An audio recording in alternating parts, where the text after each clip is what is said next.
Good morning to you, my friends, wherever you may be in the world today. Alan Clements here from Usada, Usada, here in Ubud, Bali, Indonesia, planet Earth. February 25th time. Thank you for tuning in. Yet another semi-extemporaneous sharing. I have put a little bit of thought into the topic. I've been also asked to expand beyond mindful intelligence.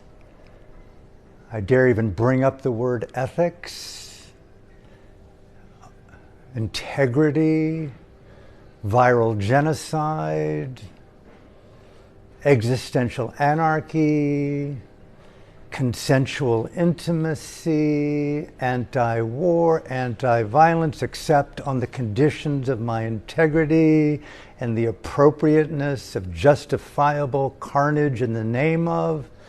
So a lot of what I share is about the personal invitation to not obviously take anything on face value, but to hopefully examine your own felt, I know that's cliched, one's own felt embodiment, even more cliched, one's own cognitive somatic, the frequency, the vibrational ontology, if you will, of states of consciousness. I'm a real thing about states of mind, SOMs we call them, SOCs, states of consciousness. So the topic, mindful intelligence, ethical integrity. I dare use the word wisdom versus insider knowledge. And I use the word personally in my own vocabulary. Wisdom that leads towards non-denial, non-collusion with evil, the mistaking of evil for goodness. I'm a real believer that consciousness has the capacity, you and me, to right our wrongs. I'm a believer as a mystical Syrian, Lebanese, traditional Christian in redemption. Without redemption, it would be more than a hell world that we're already embedded in. So as it's been said, we're all saints who were sinners that go on trying. So what I'm sharing with you is really my edge. I'm not a teacher, but sharing to the best of my capacity the discovery of how I go about living what I call my world dharma, finding as courageously as I can freedom in every circumstance, except when it doesn't really conform or congeal to my necessary constituents of appropriate contexts. Pause, one of my side studies over the decades being a short-term yogi monk in Burma, the country of Myanmar, a country that's convulsing at this very moment with genocide. Many friends, many acquaintances, many colleagues, many mentors are revolutionaries who've been nuns and monks and practitioners of these ancient traditions of mindful intelligence and ethical integrity and finding liberation through every circumstance. They're revolutionaries. They're really confronting totalitarian doctrines. Burma is sadly embedded with a dictatorial, violent man named Ming Online, the world's #1 terrorist. Ironically, the country that gave us modern day mindfulness. And so my point is that none of these concepts of spirituality, of psychotherapy, of psychedelic assisted this and that, of ethical integrity, of what's right, what's wrong, it's all degrees of complexity, and it's so different for every human being that we've ever encountered, including our own lives. What I found in a monastery was very different than in war zones. I was blessed and cursed to spend the last year of the war in Yugoslavia. Therein lies, away from the front lines, 3 to 5, 10 miles, but yet you're embedded in controversy and convulsion. And all of us who've ever been close to war, how could you avoid it today? Palestine is everywhere, Israel is everywhere, Burma is everywhere, Tibet's everywhere. As the Dalai Lama said, if we do not speak up for Tibet, 30 years ago, there'll be no Tibet to save in 2 years. 28 years have gone by and there's no Tibet to save because our dharma, our ethical integrity, our mindful intelligence doesn't configure with the future. And pause right there. It's so driven sometimes by the pathology of being present. And I say that from a long-term meditative point of view. I've seen so many nuns and monks and Westerners become obsessed with the propaganda of being present. And it's often not understood at a deeper felt level of mindful intelligence, of the felt reality of the mind state itself, that it's a disguise for narcissism and pride. Me over other. And so much of my quest these days is to overcome this American, deeply embedded, fear-based, shame-oriented habit of me over other. And I know that's a little bit kind of quick at the mind tongue to say, but let me pause here halfway through. Liberation for me and wisdom must, for me, be coupled with this old idea that my freedom is inseparable from yours. Being in Burma, a feminine-inspired revolution by the woman Aung San Suu Kyi, now 3 years isolated in a prison term for life and being tortured with no medical support, a global witch hunt that's vilified this person in the legacy media, among celebrities, including you, Geldof, you, Bono, without ever having met her, vilified her, and now she's imprisoned for life based upon your idiotic narcissism, right? Let's lose it at times and understand that our freedom and your freedom are inseparable. The question here is mindful intelligence is about inquiry, overcoming prejudice and bias, to think outside of the box and be patient, listen to complexity and begin to understand what it means, as Desmond Tutu taught us, Ubuntu. What does it mean to be in mind and body of other as if their dignity and their freedom were ours? Stop. I could go on and on about the rant, the scream, the poetry, about the intersection of mindful intelligence, which to me, in a nutshell, is skillfulness of thought, speech, and action that's beneficial to self and other. Complex as that is, non-collusion with denigrating states of mind, mistaking those states of mind for positive attributes. How easy it is to take pride, greed, anger, and justifiably call those states of mind positive attributes of a sophisticated meditator. But to go down deep inside, and I'll segue a little bit into the sub-talk that people have asked me to illuminate more because of last week's talk, which was psychedelics and entheogens, Buddhist psychology and meditation.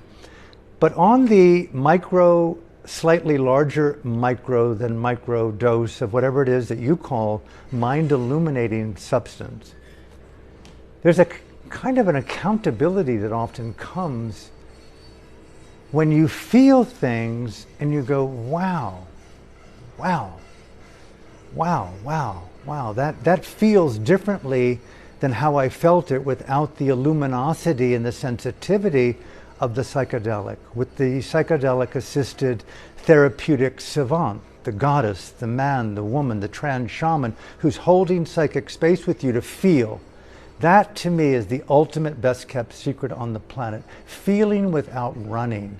Feeling without going into the cave of your Aristotle projection on the back wall of the reflections in the cave and taking those shadow realities to be truth, turning around and facing the light.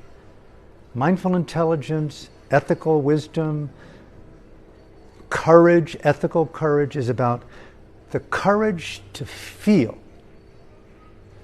And right herein lies where this Buddhist precept, I'm going to jump around here and close pretty quickly and open it up to the questions for the people who are in the room. Of the fifth Buddhist precept, people ask me to talk about restraining from killing is pretty obvious, except when there's exceptions, right? Restraining from stealing, which it's straight up, except when there are exceptions, to take that which is not yours. Exceptions from deceit and lying. How many of us just uphold integrity to the point of honesty at all costs? Not many of us. To then restrain from intoxicating substances. And many of the traditional Buddhists have put psychedelics and entheogens. Entheogens is the psychedelic substance where it's primarily used to illuminate, and I'm very careful with this word, illuminate divinity. It's a little bit too much of a spin for me.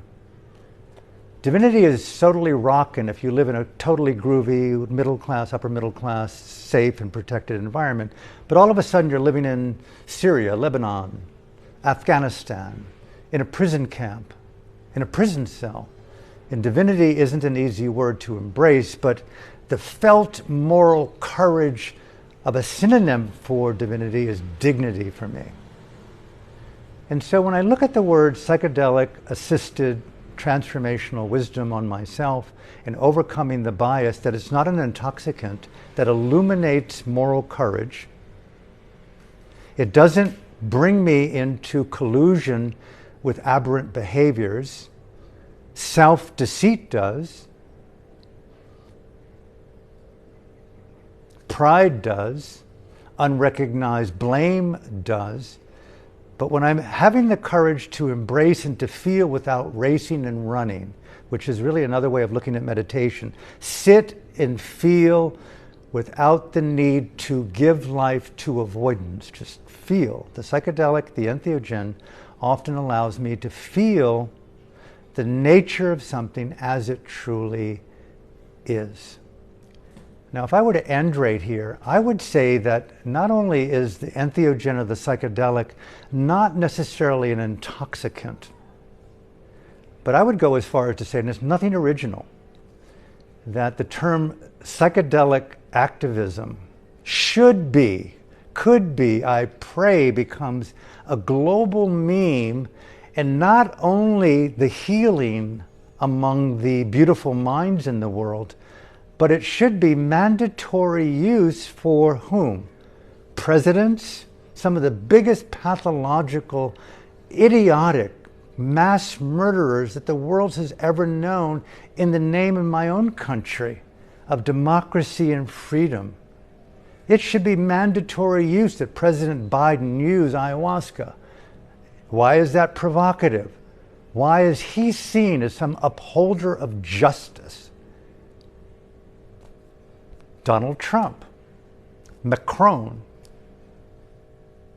dictators around the world could come crumbling down if we of the people, provocative, no, stating the obvious, that the world needs to come down from the brink of global destruction. And I think one of the most best kept secrets is the power of the psychedelic used in skillful means, not with people like me, but with sophisticated, awakened women holding sacred space for these leaders, where it becomes mandatory use to even run for president, prime minister, to be a pope, to be a priest,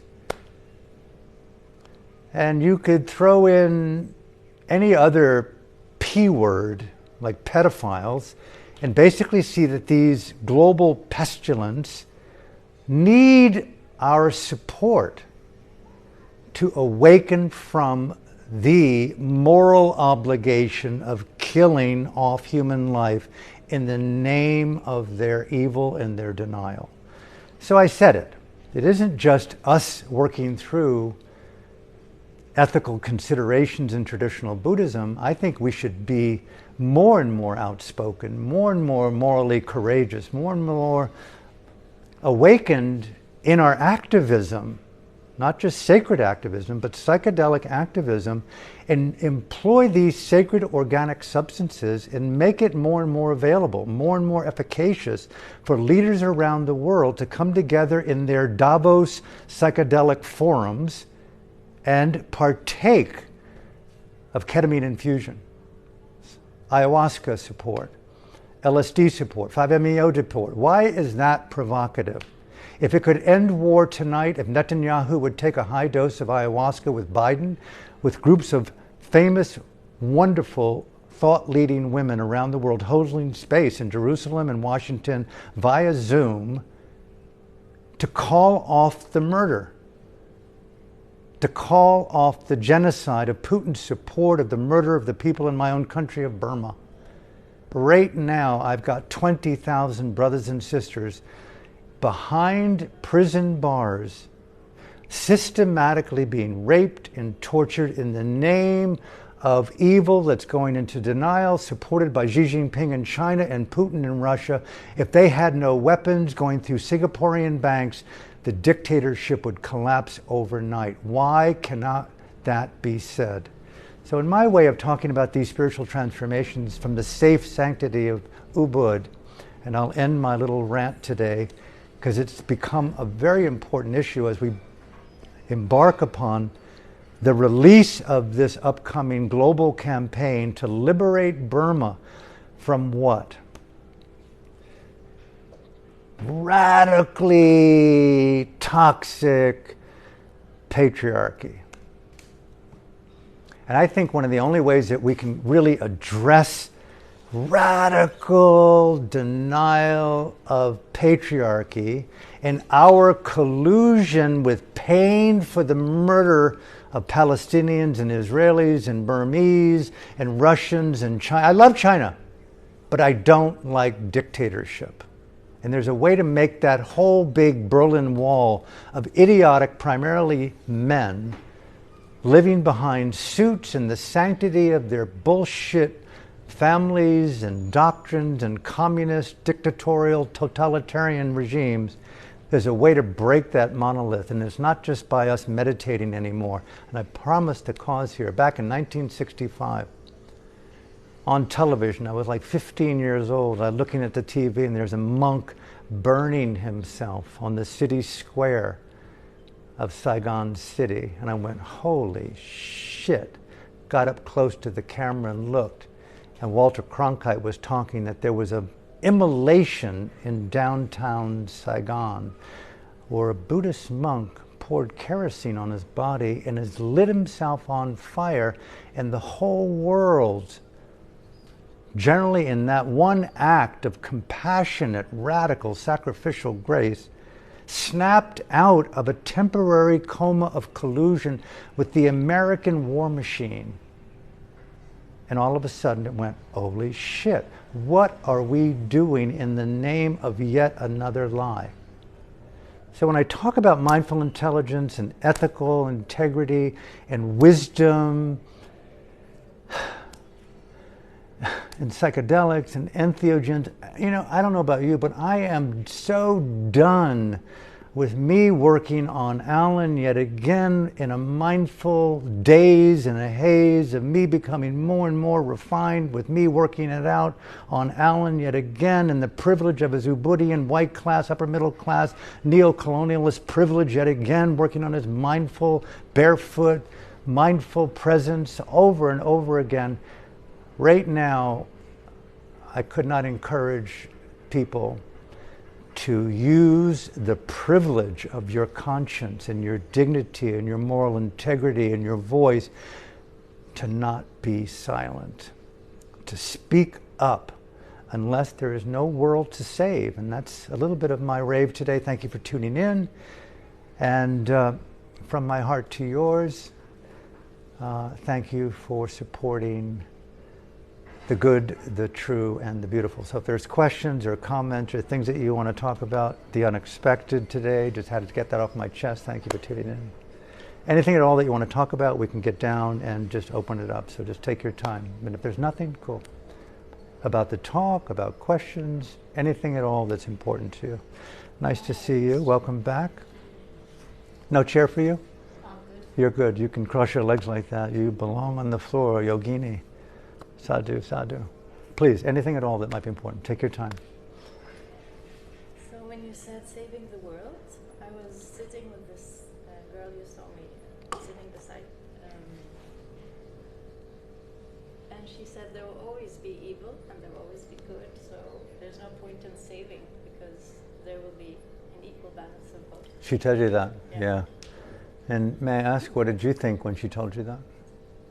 Your friend, I would just want to repeat, her friend was saying downstairs that there's always evil, right? There's always good. What's the point? I'm trying to save. Trying to save those who are being subjected to evil.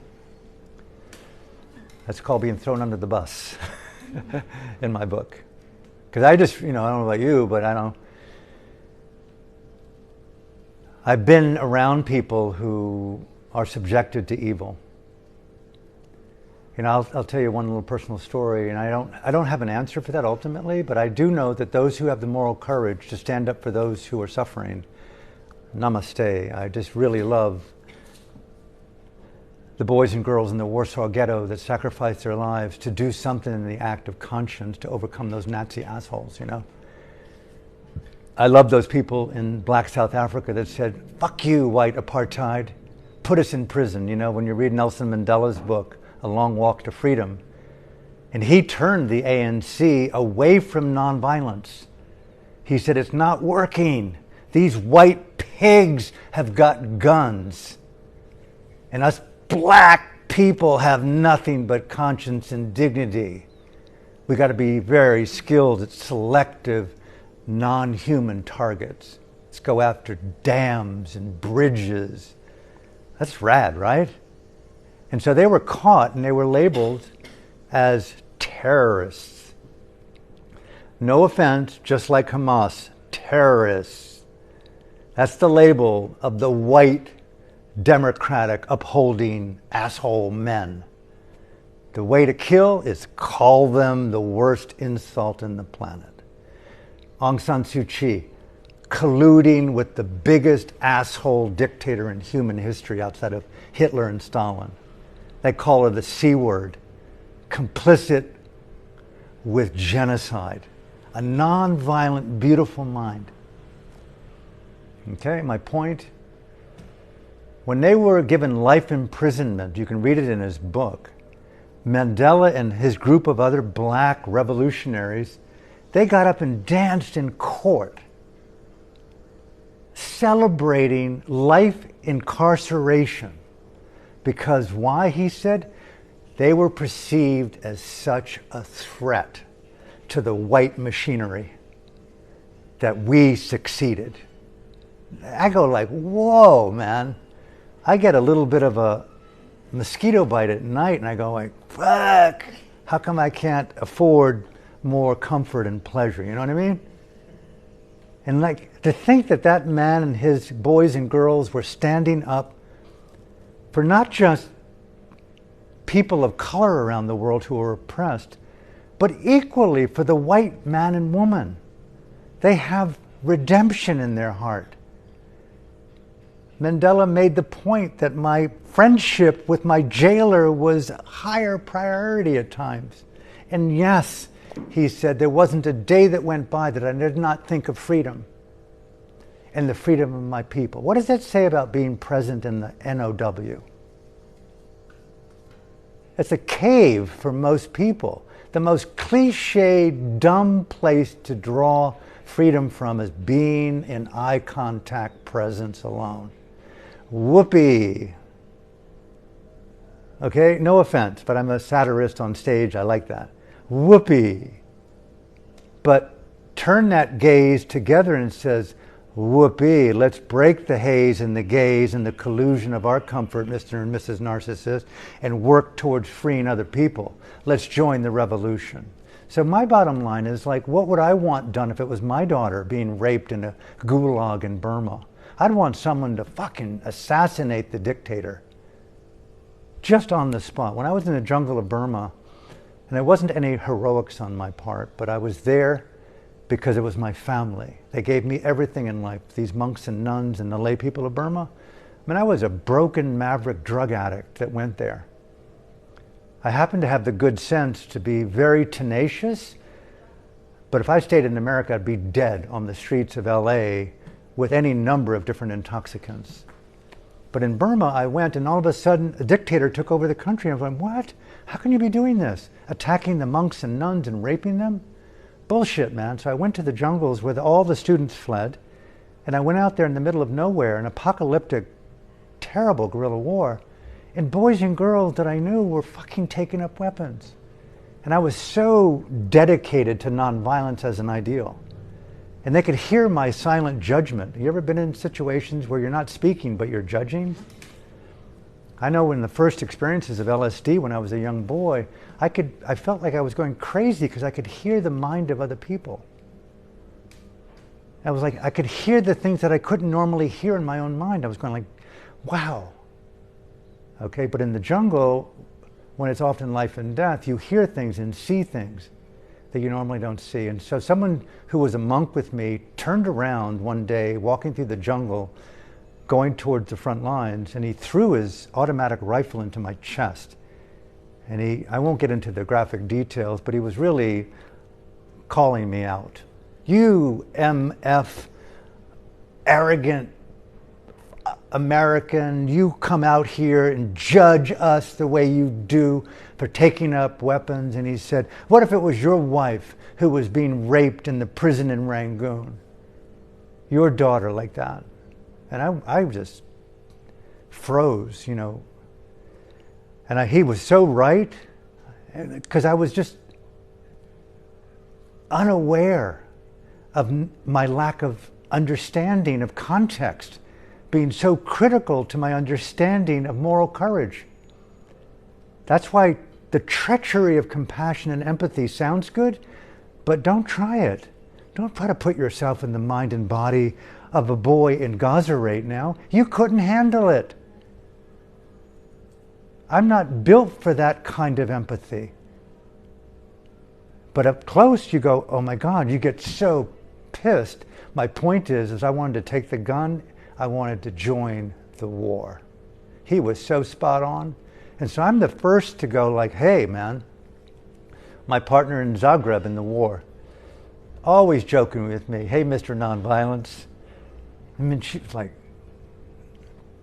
when it's called up to be your family, you stand up. And that's the dilemma, that evil and good are here, but compassion often takes the higher road than the metaphysics of projection. That's my bottom line. If it was you, bitch, you'd want, hey, Alan, you coward asshole, how come? Don't hold me accountable that evil's forever and good's forever. Come save me from this next rape. Okay? Wring the fucker's neck. You do not do this, bang, bang. Right? Anyway, so that's my rave. Thank you.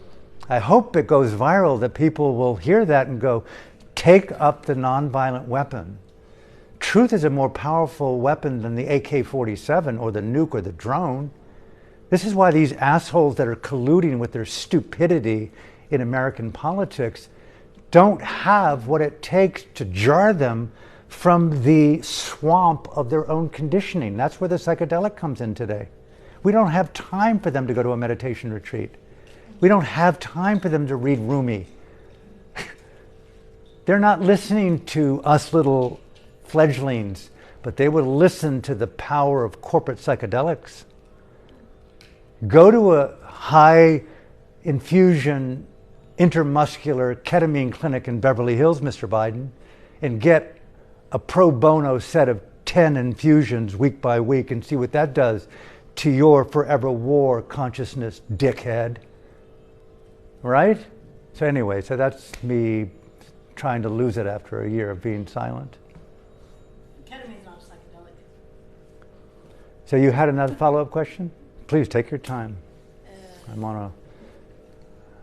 If I don't practice like this, I'll just be a coward. Maybe it's a philosophical question, but like, what's the ultimate goal? How do we see this Earth or planet? Like, What is my ultimate goal? Yeah, will there only be good and no evil in the end, or is it a continuous It's a beautiful question for me, and I thank you. You know, the question of intrinsic evil, I'm a traditional Buddhist in that sense. What brought me into Buddhism was that they said exactly what you and your friend are saying, that listen, if you feel and you look and everything is, there's so many unpleasant circumstances in the world. Even yours, you can't control. How many affluent democratic societies within a week or a month or a year turn into places that are inhospitable? Lebanon, Afghanistan, Burma, Rwanda. Ask an American Indian what it's like to be occupied based upon the denial of 175 years of genocidal psychopathology. Ask an indigenous person of Australia. It was illegal not to kill an indigenous person in Australia up until 1962. Really sophisticated thinkers. So,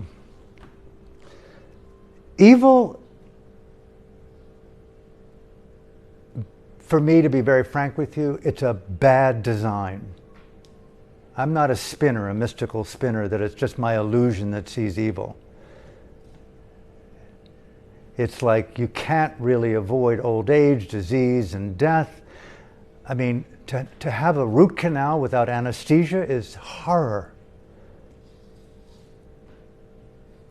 To have a child without family and a midwife in unhygienic conditions alone because of a rapist who did that to you in prison is horror. That one girl in history is raped is one too many. That is inbuilt into the system. To me, it's a bad design, and I'm willing to call out God and goddesses. Maybe it is a combination of delusion, illusion, and a bad design, but I'm a real believer that there has to be a way beyond the fabric of what we understand. You know, Michio Kaku, for example, the preeminent quantum physicist who popularizes quantum physics and quantum theory, New York University lecturer. In his book, The God Equation, his latest book, he talks quite openly about the simultaneity of configured, interrelated extinctions in the cosmos. He said, extinction that we're in right now, the 6th great extinction, we've had 5 before, we're going to have another 10 after this one. Guess what? It's inbuilt into the system that all life as we know it will become extinct, except maybe creeper crawlers at the bottom of the ocean. And although your idea of time might be groovy and relative, but it's a very relative understanding of comfort. He was saying to these people of intellectuals that 10,000 years ago, where we are here in Southern California, was under 100 meters of ice. Okay, Mr. Urban Sophisticates?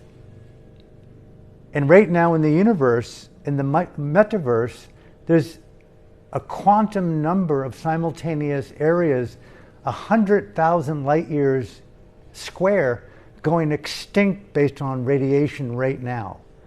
And there are countless life forms in those areas. It's inbuilt into the system. It's a bad design. We need to find a white hole, not a black hole, he goes on to say, to reinvent a transphysics.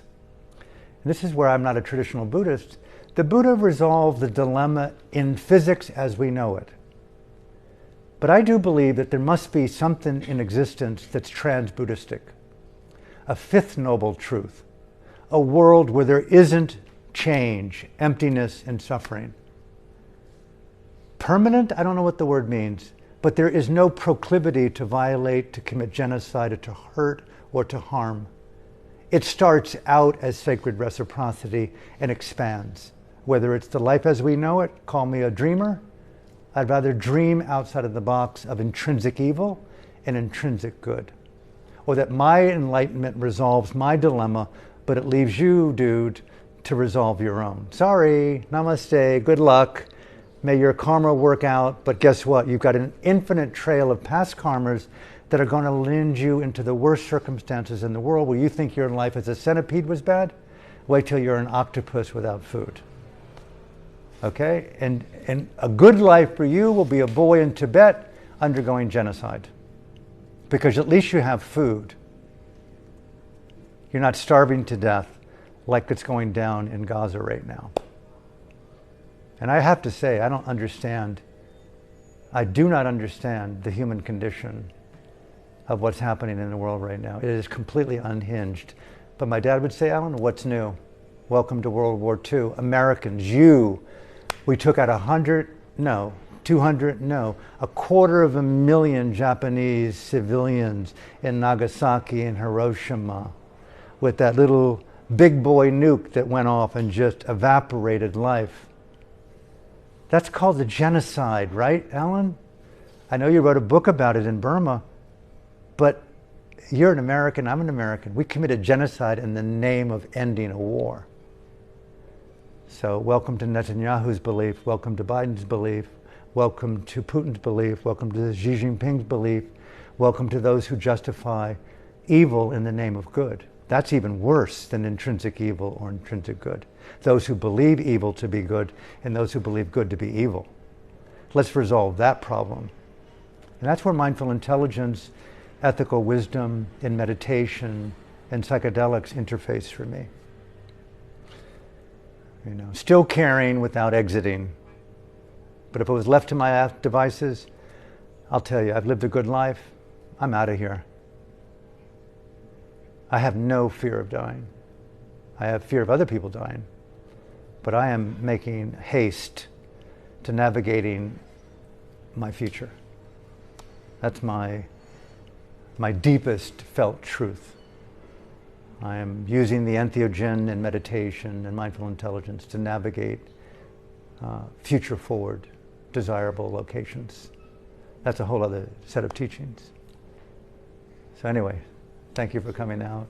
Other questions you might have or things you want to discuss, or don't hesitate. I wish it wasn't so hot. I know it's very hot. And you're sitting there so patiently and so on. Anything at all that might be important or you can say or you'd like me to talk about, take your time. Anything?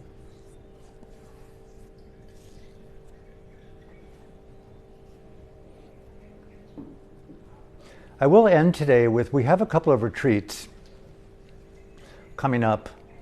One in northern Canada at the Sentinel. It'll go online soon, August 12th to the 18th, 17 people residential, mindful intelligence, meditation, and microdosing. 17 people maximum, 10 people non-residential. They'll be offering the retreat in 3 different tiers, along with scholarships. No one will be excluded. If you're interested, you could email me, but it'll be up online soon and on my website, on Instagram, various other social medias. And we're doing a 10-day retreat here in Ubud at Arma Resort, offered freely, a World Dharma retreat for 10 days, November 24th to December 3rd. It too will go public in about a week or two, where we'll take 100 participants and to really come together to talk about these issues openly, as well as practice the power of mindful intelligence, meditation, and communion and sacred writing in context with other great minds, in men and women in the retreat itself. So that's coming up too. I hope you can participate. And I have a new book that came out called A Meditator's Refuge. That's available on Amazon worldwide. And we have a global campaign in support of Aung San Suu Kyi in Burma coming up in 2 weeks. And I am honored to say that that will go live, and you'll be encouraged, if you're interested, to support the good people of Burma and around the world in what's known as their revolution of the spirit, a nonviolent struggle for freedom and democracy. So from my heart to yours, thank you for tuning in. Hope to see you next Sunday or Tuesday. I lose time for the last 3 installments of this series of 7 talks. Okay, have a beautiful day. Thank you.